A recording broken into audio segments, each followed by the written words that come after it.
Connaissez-vous le point commun entre ces personnalités connues? L'acteur Jean Dujardin, l'acteur Daniel Radcliffe dans le rôle d'Harry Potter, Albert Einstein et Winston Churchill?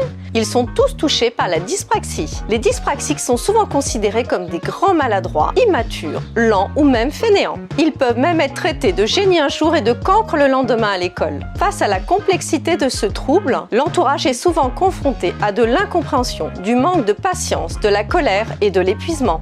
Bonjour, je suis Barbara Cacciator, praticienne en intégration des réflexes archaïques sur Aix-les-Bains en Savoie. Et aujourd'hui, je vais vous parler de la dyspraxie, de la relation avec le cerveau et des réflexes archaïques. Avant de démarrer la vidéo, je vous invite à mettre un like et à vous abonner à ma chaîne YouTube.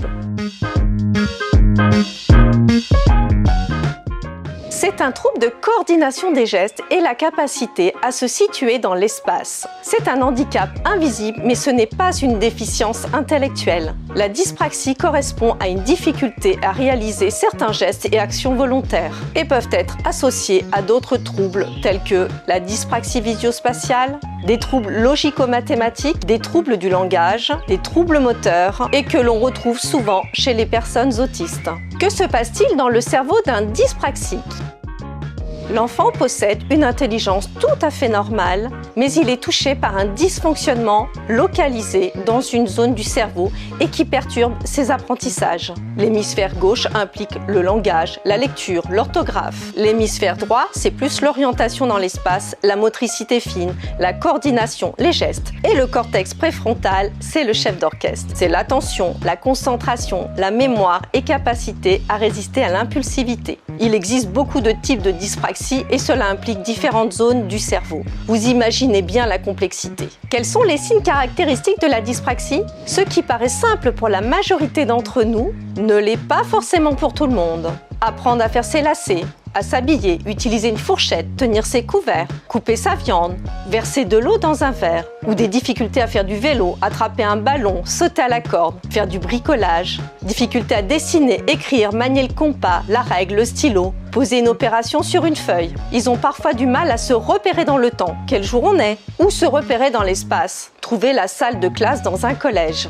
Les dyspraxiques ont des difficultés à apprendre des nouveaux gestes et surtout à les automatiser. Cela leur demande énormément d'attention et de concentration. La dyspraxie est souvent responsable d'échecs scolaires et souffrances psychologiques, telles que l'anxiété, une mauvaise estime de soi ou état dépressif. D'autant plus que ces troubles peuvent être associés à de la dyslexie, dysgraphie, dyscalculie, dysorthographie, TDA ou hyperactivité. La dyspraxie est un trouble tellement complexe que personne n'a véritablement la solution miracle. Mais des exemples nous prouvent qu'il est possible de réussir et de s'épanouir dans sa vie. Comment les aider?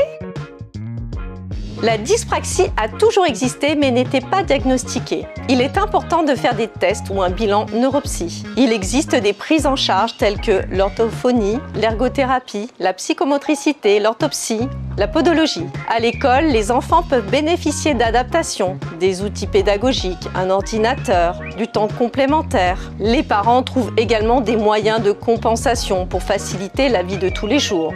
Des chaussures à scratch, pas de boutons pour les vêtements, manger dans des assiettes creuses. Mais les progrès restent souvent lents et peu visibles. De plus en plus de professionnels médicaux ou paramédicaux s'intéressent aux réflexes archaïques. Il a été observé que certains réflexes sont souvent actifs et non intégrés. J'ai réalisé une vidéo concernant les réflexes archaïques. Je vous invite à aller la voir en cliquant juste ici. Si la vidéo vous a plu, n'hésitez pas à la partager. Pour plus d'informations sur ma pratique, je vous invite à visualiser mes autres vidéos sur ma chaîne YouTube ou aller sur mon site internet.